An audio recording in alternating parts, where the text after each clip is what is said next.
Hey everyone, we're back. Again? Yes, we just felt that somehow we wanted to connect with you midweek.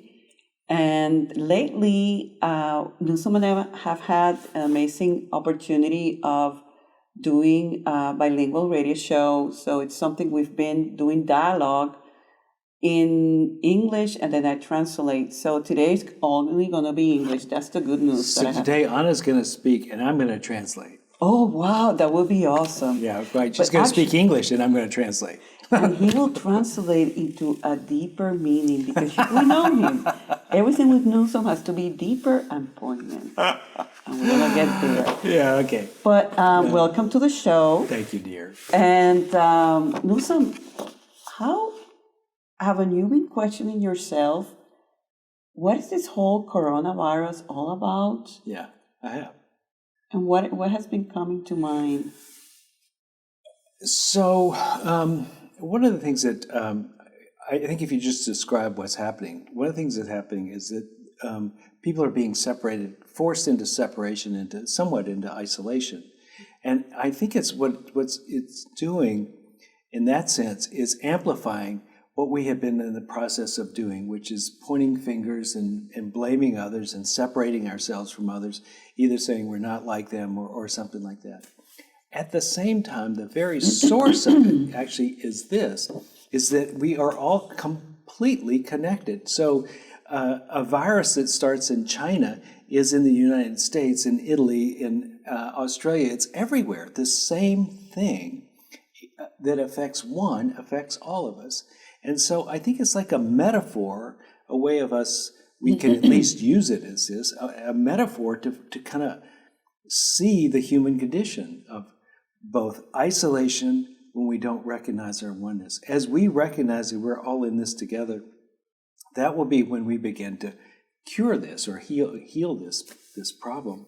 And it may take a while. The virus, to find an antiviral or to find a vaccine will take some time. So we'll have a good long time, I'm afraid, to actually explore what this might be for us, as whether it's truly the cause or it's just the lesson that we can learn from it. We were talking earlier today about how this, in a way, relates to the process of hibernation in certain animals, where, by definition, I looked it up, hibernation is like an inactivity and like a metabolic reduction or almost to conserve energy. Then I kept reading and I found this awesome aspect or information that I think it so relates to what we're going now. It's like polar bear mothers, when they get pregnant, they go into hibernation. And right after, either during the last part of the pregnancy or at the end of the hibernation, they give birth. Now, through that hibernation process, they're accumulating fat that will be the actual content or what will allow them to nurture then that new baby, that new creature. And I was just thinking, it so relates to this process where it's almost like a shutdown reset in which we become completely, even Disney World is closing down, Not Disney World. Claire will go ballistic, but everything's being shut down so that something else is reborn in us, right? Yeah, I think that's... Yeah, you're right. I think at the global level. That's a pretty accurate reflection, because you think the whole economy, all forms of the economy are going to be slowed by this, as it ripples through. And so there will be a lot of people working from home. It's a reset, like you said. It's a reset. And I was thinking, as a reset or a reboot of a computer, that it's normally when you do a reset, you're like getting rid of all the old programming to get the new system, the upgraded version. And I'm thinking it might be about, how we have going to that idea of separation, how when you're in that state of separation, you really want to compete with the other. Right. And this might be the rebirth of a world of true collaboration, where we would have to really collaborate in order to survive as a species. Right. You know? Right. Am I impressing you? I can tell Yes, I'm impressing you. I'm standing on a wave of awe. Yeah. No, but I'm like, the fact that it's a global Yes, it's big. phenomenon. I think, I will say this. Humanity has been able to ignore every lesson or only partially learn it. And it would be wonderful, especially in this time, as we approach this climate change, which already needs all of us to be participating.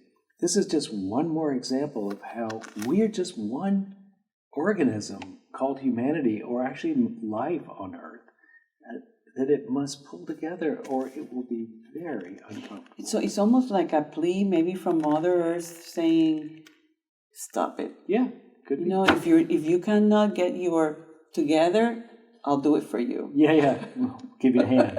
Here we are. And it's almost like the concept of in unity of God as principle and as order, as law. I love, personally for me, seeing God as a working principle that always works to establish a higher order for all of the involved. Yeah. So it's almost like seeing the power of God in action through the circumstance. And even it's like, if we cannot figure it out ourselves, no worries. The law is active, and it will create the conditions so that we start realizing, hey, we might have to do it some other way. Yeah, it's true. It's the classic cosmic 2x4, you know? They can't get your attention with the feather. It will keep getting bigger until you get the cosmic 2x4, and it's hard to miss at that point. And then looking at it that way, Neusom, gives me some sort of peace, because I must acknowledge that I have had tough moments this week in which I have seen myself in fear. Oh, yeah. Yeah, it's almost like, what is this, what's really going on? Well, I mean, yeah, it is surreal. I will say that. I do want to speak directly to the people who've been coming to church and just say, if you don't know this, we are doing a Sunday message every Sunday at 11 o'clock.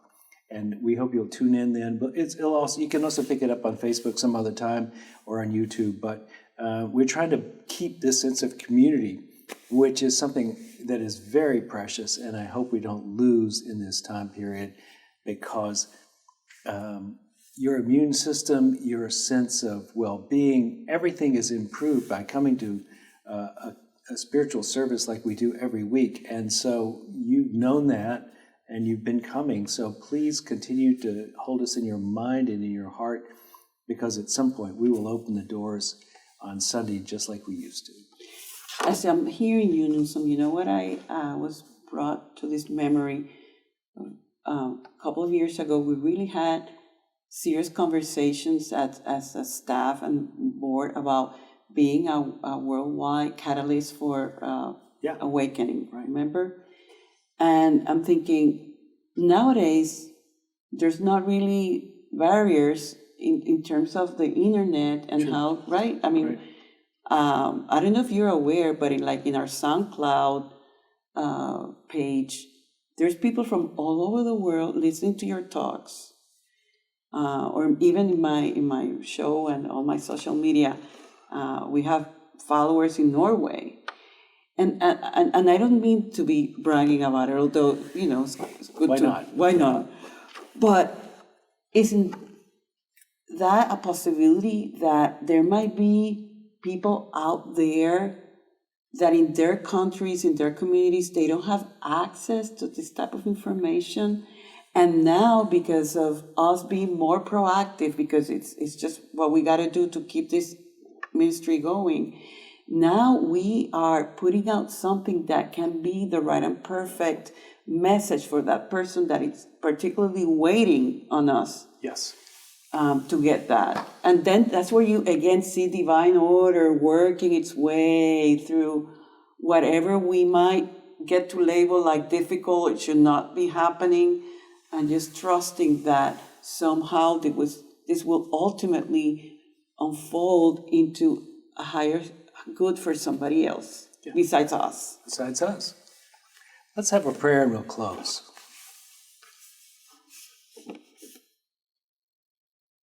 We feel ourselves.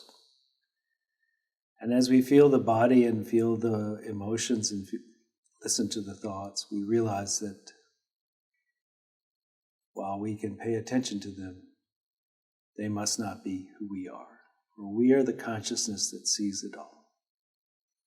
And as we are not the body or the mind or the emotions, but are something that transcends them, we can look upon all things, the sense of clarity, acceptance, and love.